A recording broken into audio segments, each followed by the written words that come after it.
ഇന്നത്തെ ഏറ്റവും പുതിയ വീഡിയോയിലേക്ക് ഇവർക്കും സ്വാഗതം. മഞ്ഞുമൽ ബോയ്സിന്റെയും പ്രേമലുവിന്റെയും ഏറ്റവും പുതിയ ബോക്സ് ഓഫീസ് നേട്ടങ്ങളുടെ റിപ്പോർട്ടുകളാണ് ഈ വീഡിയോയിലൂടെ പ്രേക്ഷകരിലേക്ക് എത്തിക്കുന്നത്. ആദ്യമേ മഞ്ഞുമൽ ബോയ്സിന്റെ തെലുഗു ഡബിന്റെ റിലീസുമായി ബന്ധപ്പെട്ട അപ്ഡേറ്റിലേക്ക് വരികയാണെങ്കിൽ, മൈത്രി മൂവി മേക്കേഴ്സ് തെലുഗു സംസ്ഥാനങ്ങളിൽ റിലീസ് ചെയ്യുന്ന സിനിമയുടെ ഡബിംഗ് ഉൾപ്പെടെയുള്ള പോസ്റ്റ് പ്രൊഡക്ഷൻ വർക്കുകൾ ഇതിനോടകം തന്നെ അവസാന ഘട്ടത്തിലാണ്. വരുന്ന ആഴ്ച മാർച്ച് 22-ാം തീയതി സിനിമയുടെ തെലുഗു ഡബ് തിയേറ്ററുകളിലേക്ക് എത്താനാണ് നിലവിൽ സാധ്യതകൾ. ഇനി സിനിമയുടെ ഏറ്റവും പുതിയ ബോക്സ് ഓഫീസ് നേട്ടത്തിലേക്ക് വരികയാണെങ്കിൽ, കേരള ബോക്സ് ഓഫീസിൽ മറ്റൊരു സിനിമയെ കൂടി ഇതിനോടകം തന്നെ മഞ്ഞുമൽ ബോയ്സ് മറികടന്നിരിക്കുകയാണ്. 57,75,00,000 കേരള ഗ്രോസ് കളക്ഷൻ നേടിയെടുത്തതോടെ 57,70,00,000 കളക്ഷൻ നേടിയെടുത്ത കഴിഞ്ഞ വർഷത്തെ രജനിയുടെ സിനിമ, രജനികാന്തിന്റെ സിനിമ ജയിലർ എന്ന സിനിമയുടെ final Kerala collection Manjummel Boys മറികടന്നിരിക്കുകയാണ്. ഇനി മറികടക്കാനായിട്ടുള്ളത് തളപതി വിജയുടെ ലിയോ എന്ന സിനിമയുടെ ഫൈനൽ കേരള ഗ്രോസ് ആണ്. അത് 60 കോടി കളക്ഷനാണ്.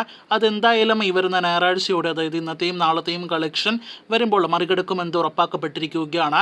അതിനുമപ്പുറം ഏത് ലെവലിലേക്ക് മഞ്ഞുമൽ ബോയ്സിന്റെ കേരള കളക്ഷൻ പോകുമെന്നാണ് നാം ഉറ്റുനോക്കുന്നത്. കാത്തിരിക്കൂ, സിനിമയുടെ ഇതുപോലുള്ള കൂടുതൽ നേട്ടങ്ങളുടെ റിപ്പോർട്ടുകൾ കേട്ടാം. പാൻ ഇന്ത്യൻ തരംഗമായില്ല എങ്കിലും സൗത്ത് ഇന്ത്യൻ തരംഗമായ സിനിമയാണല്ലോ മഞ്ഞുമൽ ബോയ്സ്. അതുപോലെ ഇപ്പോഴത്തെ മഞ്ഞുമൽ ബോയ്സിന് പിന്നാലെ പ്രേമലു എന്ന സിനിമയും സൗത്ത് ഇന്ത്യൻ തരംഗമായി മാറിയെന്ന് നിസ്സംശയം പറയാം. ചിത്രത്തിന്റെ തെലുഗു ഡബിന്റെ ഡീറ്റെയിൽ കളക്ഷൻ റിപ്പോർട്ട് പുറത്തു വരുമ്പോൾ ഒരാഴ്ച കൊണ്ട് 4 കോടി രൂപയ്ക്ക് മുകളിൽ 4,25,00,000 ഗ്രോസ് കളക്ഷനിലേക്കാണ് ആന്ധ്രാപ്രദേശ്, തെലങ്കാന സംസ്ഥാനങ്ങളിലെ സിനിമ എത്തപ്പെട്ടിരിക്കുന്നത്. പ്രേമലു എന്ന സിനിമയുടെ തെലുഗു ഡബിന്റെ കളക്ഷൻ മാത്രമാണത്. കൂടാതെ ഓവർസീസിൽ നിന്നുള്ള തെലുഗു ഡബിന്റെ കളക്ഷൻ 1,55,00,000 അങ്ങനെ 5,80,00,000 മുകളിലേക്ക് പ്രേമലുവിന്റെ തെലുഗു ഡബിന്റെ കളക്ഷൻ മാത്രം എത്തപ്പെട്ടിരിക്കുകയാണ്. കഴിഞ്ഞ ഒരാഴ്ചയ്ക്കിടയിൽ സിനിമയ്ക്ക് കളക്ഷൻ വർധന മുൻ ആഴ്ചകളേക്കാൾ സംഭവിച്ചിരുന്നു. അതിന്റെ ഏറ്റവും വലിയ തെളിവാണ് ഈ കാണുന്ന തെലുഗു സംസ്ഥാനങ്ങളിലെ കളക്ഷൻ. തെലുഗു ബുക്കിംഗ് ആണെങ്കിൽ പോലും കഴിഞ്ഞ ദിവസങ്ങളിലെല്ലാം തന്നെ കേരളത്തിനെയും തമിഴ്നാടിനേക്കാൾ കൂടുതലാണ് സിനിമയുടെ തെലുഗു സംസ്ഥാനങ്ങളിലെ കളക്ഷൻ. സിനിമയുടെ തമിഴ്നാട് കളക്ഷൻ 50 ലക്ഷത്തിനടുത്തുണ്ട് എന്നത് കഴിഞ്ഞ വീഡിയോയിലൂടെ പ്രേക്ഷകരെ അറിയിച്ചതാണ്.